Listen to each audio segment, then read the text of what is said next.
পাগল না এটা গলায় ধরেছে।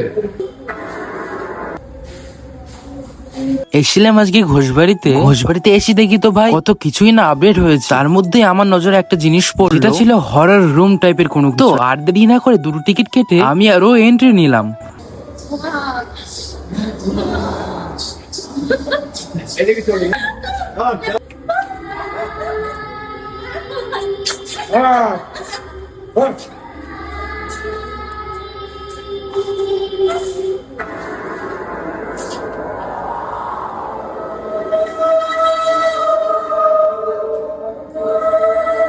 এটা কেউ নেই, এটা কেউ নেই।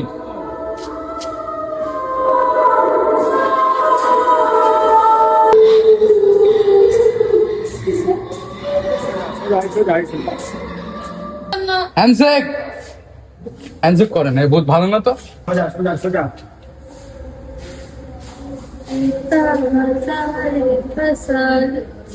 बहुत अच्छा।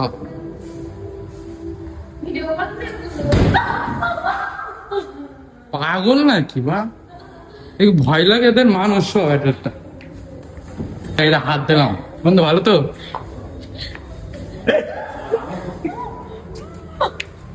এটা হাত দিচ্ছে ঘেমি কি ওরা কষ্ট করে। তো ভয় পাচ্ছে,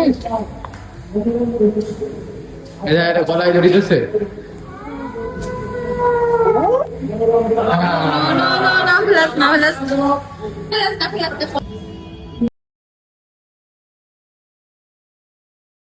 পুরো ফালতু ভাই। তোমরা যদি মনে করো ওই হরর যে রুমটা আছে ওর মধ্যে ঢুকতে চাও, তো ভাই আমার মতে ভাই ফালতু। 2-4 জনকে কস্টিউম পরে রেখে দিয়েছে আর ওই ভয় দেখাচ্ছে আর কি।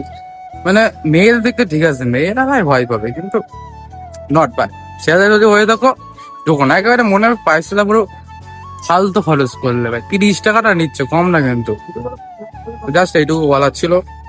তো আই হোপ তোমরা বুঝতে পেরেছো ওখানে ঢোকা উচিত কি না। লিটারেলি আমার 1% ভয় লাগে। আমি তো ওদের গায়ে বাড়ি দিচ্ছিলাম আর 3-4 জনকে কস্টিউম পরে রেখেছি, এছাড়া কিছুই না। তো তারপরে আমরা চলে এলাম এখানে রাবড়ি খেতে, যেটা আমার খুবই ফেভারিট। মানে তোমরা যদি কোনোদিন ঘোষবাড়িতে এসে থাকো, আসবে ভাবছো, অবশ্যই রাবড়িটা ট্রাই করো। তো তারপরে আমরা বাড়ি যাওয়ার পথে একটু মুড়ি মশলা নিয়ে নিলাম, যেটা আর কি ব্যায়ামনগরে অবস্থিত। তো যারা মোটামুটি বসিরহাট যাতায়াত করে তারা তো এই দোকানটা চিনেই থাকবে। তো এখান থেকে মুড়ি মশলা নেওয়ার পর আবারও বাড়ির দিকে রওনা দিলাম। তারপরে কাঠিয়াট থেকে, এটাও বলতে বড় ফেমাস একটা দোকান, এখান থেকে এক হাত সমান রোল নিয়ে নিলাম। এগ রোল কিন্তু একেবারে পুরো এক হাত সমান। তো এখান থেকে রোল নিয়ে আমরা তো বাড়ি যাচ্ছি। আর এরকম ভিডিও যদি ভালো লেগে থাকে তাহলে ফলো করতে কিন্তু ভুলো না।